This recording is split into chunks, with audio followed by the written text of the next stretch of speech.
Hey everybody, it's Abby Glassenberg from Craft Industry Alliance. Hope you're having a fabulous day today on this Wednesday. We are here every single Wednesday around this time to do our member spotlight interview where we get to drop in on a Craft Industry Alliance member and learn a little bit about their business, about their creative journey. Sometimes we get to see samples of beautiful products. It's definitely one of the highlights of my week. And this week we are going to be talking with Jo Westfoot. She is in the UK and her business is called the Crafty Nomad. She is a quilt designer and she designs all kinds of different quilt patterns as well as lots of other cool quilty swag like enamel pins. She has some adorable enamel pins that you need to check out. Plus lots of other sort of things. She has a membership for people who are interested in learning to do quilting and patchwork. And then she does online classes too. So she's a pretty cool business person. And I'm very excited to have Jo join us in a few minutes. And while we're waiting for her to come by, I wanted to give you just a little update about what's going on here at Craft Industry Alliance. So coming up the first Tuesday of April, which is right around the corner, hard to believe, we're going to be having our Craft Business Roundtable, which is a meetup for members.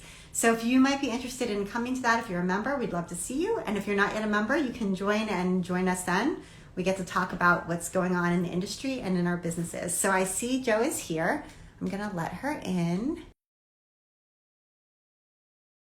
Repeat to that event right on the Craft Industry Alliance website. And it's about 45 minutes to an hour, starts at 2 p.m. Eastern. And it's totally fun. Oh, Hello. Jo, how are you? I'm good. How are you? So nice to see you. I love all the quilts in the background. You've got some awesome like rainbowy quilts right behind you. Yep, definitely. There's lots of rainbow in this room. So tell us a little bit about your business, kind of what you create. I know you're a quilter and a quilt pattern designer and teacher. So tell us a little bit of kind of what your specialty is, how you would describe it. Yeah, okay. So I definitely create lots of rainbow themed patterns, as you've already spotted. The patterns that I generally design, I would describe as kind of modern, but with some traditional kind of design elements as well. My theory, or not theory, my aim behind the business, if you like, is to help other people enjoy their hobby more.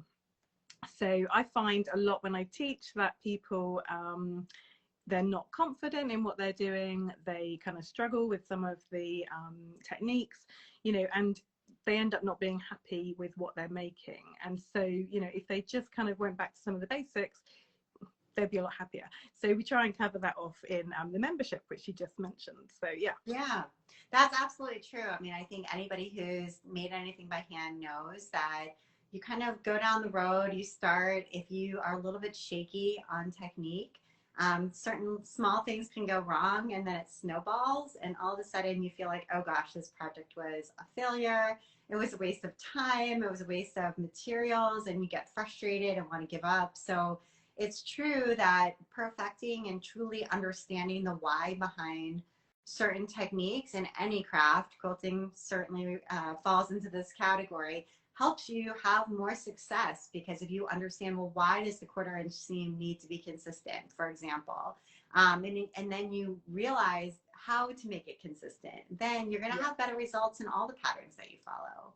Yeah, so really, I suppose my kind of idea is to take away all those stumbling blocks for people so they have a much clearer understanding and just get more joy out of, the hobby. At the end of the day, we're meant to enjoy this. It's not meant to cause you frustration.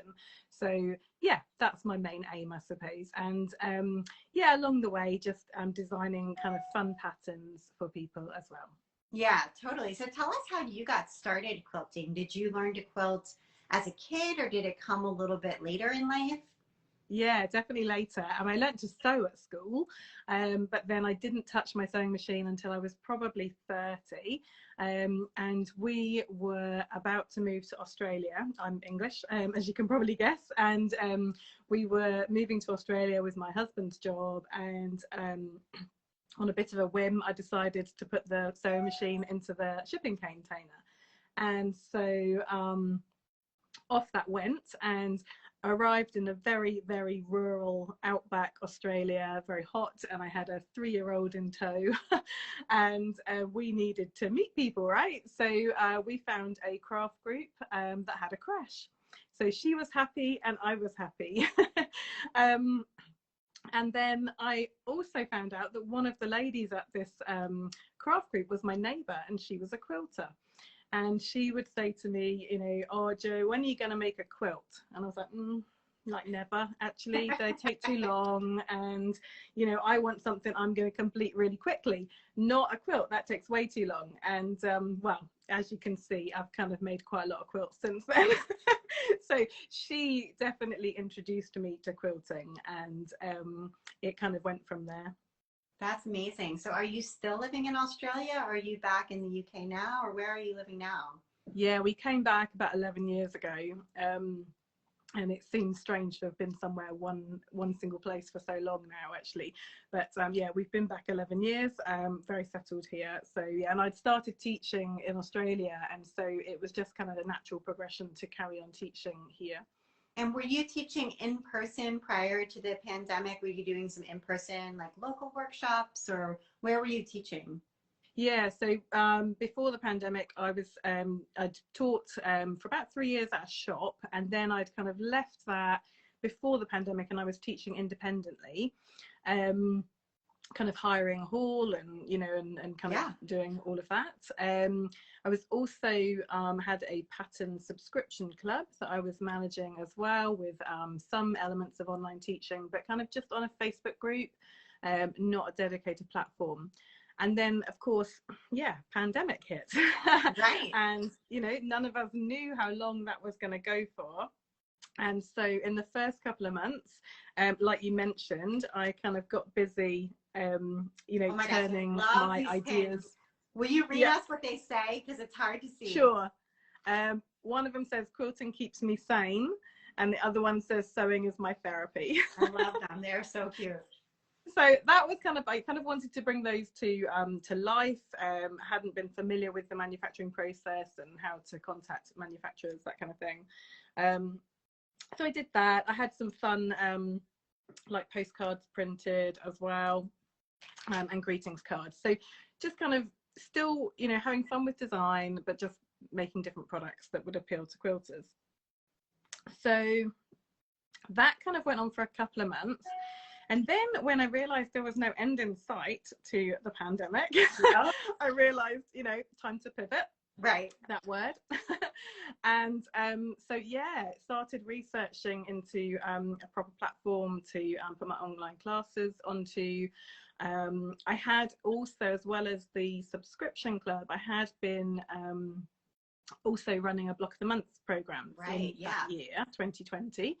And I had been doing the video tutorials via a Facebook group.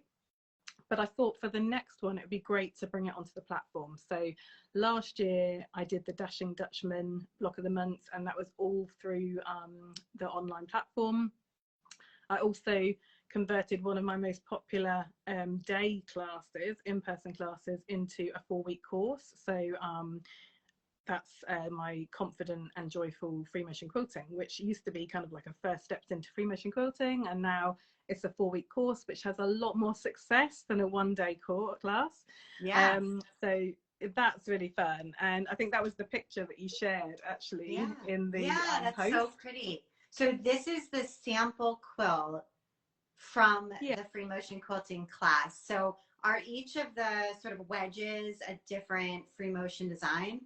Yeah, that's right. So over the 4 weeks, they learn several different patterns. So the first week is actually all about setting up the machine. The second week, they start to learn kind of like all over designs. The third week is all about filler designs. And then the fourth week is the project week, where they can choose to either carry on practicing, or if they want to, they can make this kind of small yes, like a sampler quilt. And this is free motion on a domestic machine. It's not on a free motion. Okay, great. Yeah, absolutely. Yeah, and then so that's been really successful, that course, and people have loved it. And I run it kind of 2 to 3 times a year. You know, it's got live elements in it, so it's not an on-demand class. It's got they get to interact with you, ask questions, troubleshoot absolutely. their problems, and all of that. Absolutely. Yeah. Yeah, we have weekly live sessions, and there are pre-recorded lessons in there as well. So yeah, really effective way of learning. Yeah.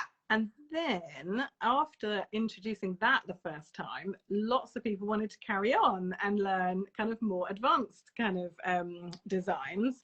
And so I then put together a follow-on course where they learn much more kind of, they built up to more difficult, intricate designs. So, you know, they'd learn, say, petals and leaves, spirals and swirls, so they could then build up to feathers and flowers and, you know, more interesting kind of shapes. So it's all about building your kind of quilting toolbox so that you feel confident to just pull out whatever design you want, you know, to go on the quilt. So yeah. That's great. And I love these classes that are online, that are virtual with live elements, because you're in your home studio. So you have all of your materials, you have all your thread, you've got all your fabric, you've got your machine that you know how to use inside and out, that you're actually going to be using when the time comes to put these skills to the test. And so you know, it's really, it's a great environment versus sort of coming to, I mean, there's benefits of being social and coming to an environment and learning there, but I think there's equal benefits to being in your home space or your, you know, your home studio and working. Yeah, no, definitely. And I think, I mean, we've seen it across, I've seen it across the board with different courses that I've run, but more specifically with the free motion, I would say in particular, have people found that they have learnt more through doing a 4-week course like that than they have through going to a 1-day class. And the content is largely the same, but in the online course as a teacher, you get more opportunity to kind of add all of the detail in, you know, because you're not rushing against the clock, you know, to kind of make sure they've, you know, got the information and have time to practice and will be finished by a certain time. You know, you can get all that information out there and they can take time to soak that information in. They can refer back to the information, you know, so it's so much more helpful. It's such a better way to learn. There's no kind of stress to worrying about what your neighbour's doing better than you're doing, you know. Sure, you don't have that self-consciousness that like yours doesn't look as good as the teacher's sample or whatever. It's like, you know, that's true. You get that all the time. What platform are you using to deliver these online classes? You said you kind of brought everything together onto an online platform. So which one did you end up going with, and sort of talk to us a little bit about the back end piece? Yeah, sure. Yeah, so I use New Zenler. And Zenler has been around for a long time, and they are in the process, it's a long process of relaunching New Zenler, as they call it. We're talking years, it's been going already, you know, they still say they're in beta, but it's amazing. I chose it for a number of reasons. I looked at Podia, I looked at Simplero, and I briefly looked at Kajabi.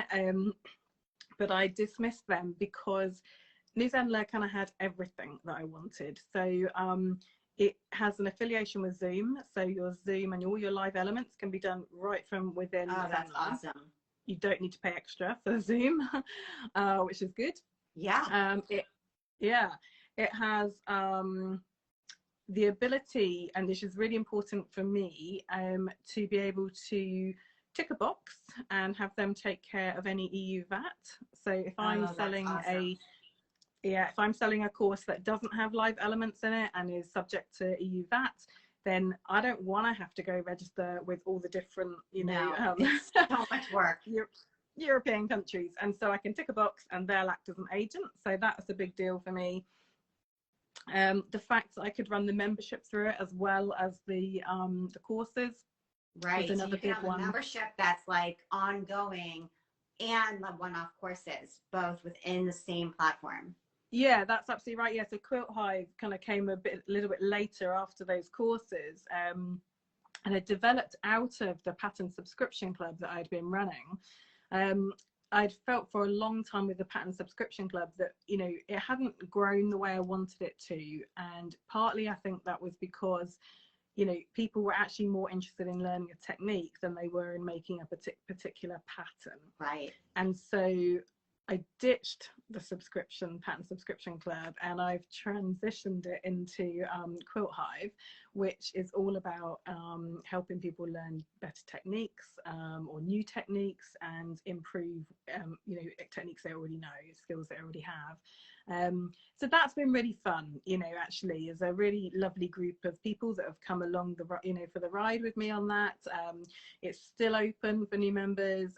You know, whenever a member joins, they join at month 1, you know, and then they kind of go through. So everybody in there is on different months. Right.